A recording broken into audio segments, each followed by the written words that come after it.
कार्तिक पूर्णिमा के अगले दिन पड़वा को 2 कहानियां सुनी जाती हैं, जिनके सुनने मात्र से ही अद्भुत पुण्य फल की प्राप्ति होती है। पहली कहानी 4 चिड़ियाओं की और दूसरी कहानी एक चिड़े और एक चिड़ा की।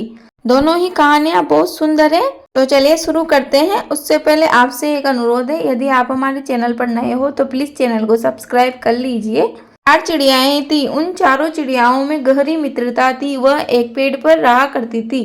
कार्तिक का महीना चल रहा था। कार्तिक नहाने वाली कुछ महिलाएं पेड़ के नीचे बातें कर रही थी। उन चारों चिड़ियाओं में से किसी एक चिड़िया ने उनकी बात सुन ली और कार्तिक स्नान के महत्व को जान लिया। उसने अन्य 3 चिड़ियाओं से कहा कि क्यों न हम भी कार्तिक नहाए। चारों चिड़ियाएं सहमत हो गई और गंगा नदी के किनारे चली गई। वहां कार्तिक नहाती, स्नान करती और व्रत करती, पूजा पाठ करती। इस तरह पूरा कार्तिक का महीना बीत गया। कार्तिक पूर्णिमा आई। उन चारों ने योजना बनाई कि क्यों ना हम आज खिचड़ी बनाकर खाएं। चारों चिड़ियाएं सहमत हो गई। उन्होंने एक चिड़िया दाल लाई, एक चिड़िया चावल लाई, एक चिड़िया पानी लाई। इस प्रकार उन्होंने खिचड़ी बनाई। खिचड़ी बनने के बाद चारों चिड़ियाएं नहाने चली गई। नहाकर पहली चिड़िया आई तो खिचड़ी बन चुकी थी, लेकिन उसने सोचा कि अभी तो बाकी 3 चिड़ियाएं भी तो खाएगी, तो उसने केवल खिचड़ी की भाप को खाकर ही पेट भर लिया और कंबल ओढ़कर सो गई।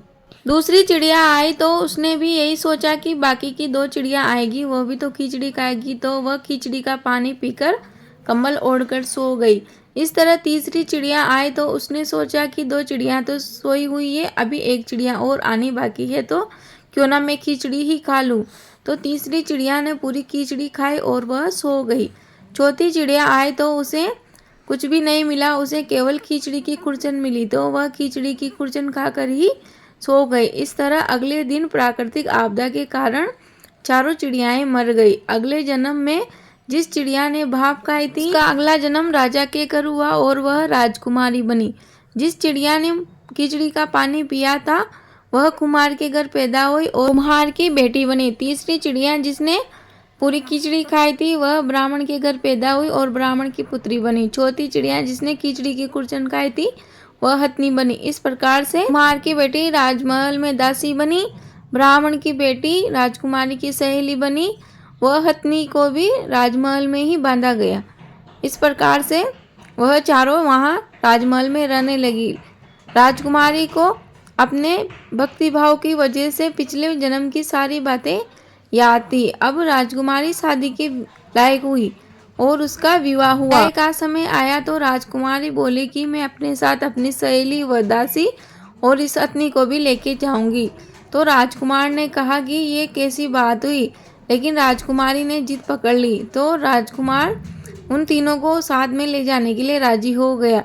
ब्राह्मण की बेटी व कुमार की बेटी राजकुमारी के साथ चलने को तैयार हो गई, लेकिन हथनी अपनी जगह से हिली नहीं। बहुत प्रयास करने पर भी वह अपनी जगह से नहीं उठी।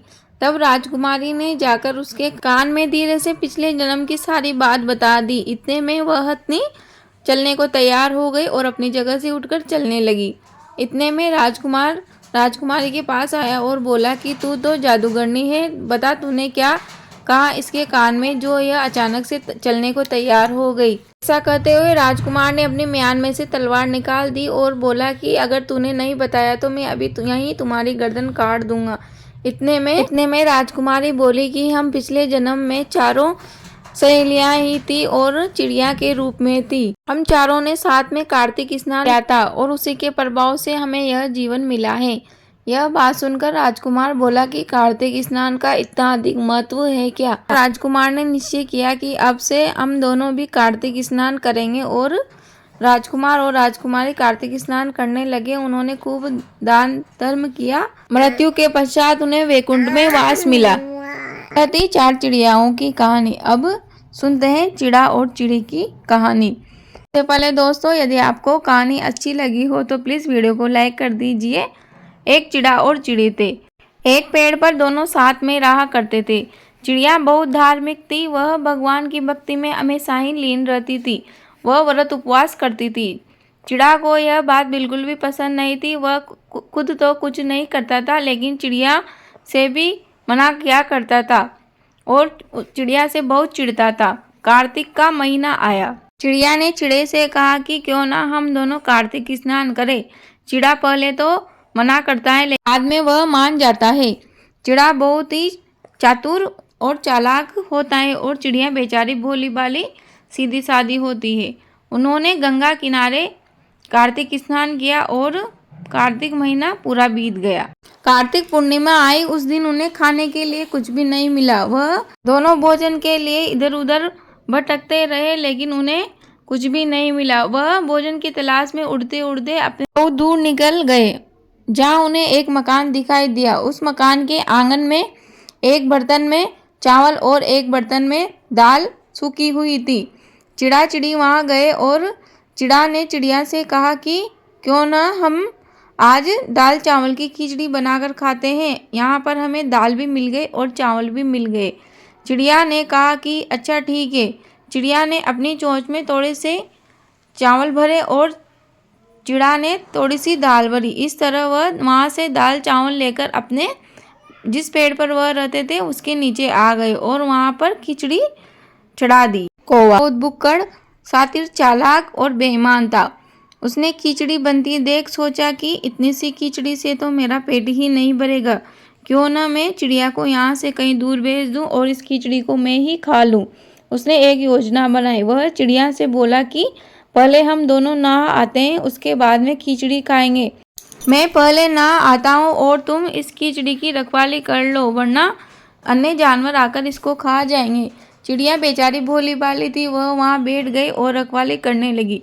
चिड़ा तुरंत नहाकर आ गया और उसने फिर चिड़िया को नहाने भेज दिया। चिड़िया नहाने चली गई। इधर खिचड़ी की खुशबू से चिड़ा की भूख और बढ़ गई। चिड़ा ने पूरी खिचड़ी खा ली और कंबल ओढ़कर सो गए। इतने में बेचारी चिड़िया नहाकर आई तो उसने देखा कि खिचड़ी का बर्तन खाली पड़ा है।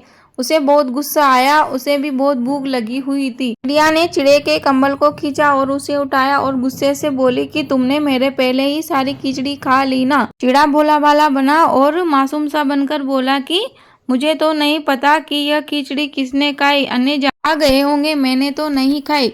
चिड़िया बोली झूठ मत बोलो, तुमने ही यह खिचड़ी खाई है और कौन खाएगा। लेकिन चिड़े ने साफ इनकार कर दिया। वह मानने को तैयार नहीं हुआ कि यह खिचड़ी मैंने खाई है। चिड़िया ने कहा कि चलो इस बात का फैसला अन्य पक्षी कर देंगे, मैं जंगल से किसी को बुलाकर लाती हूँ। वह गई तो एक पेड़ पर कौवा बैठा हुआ था।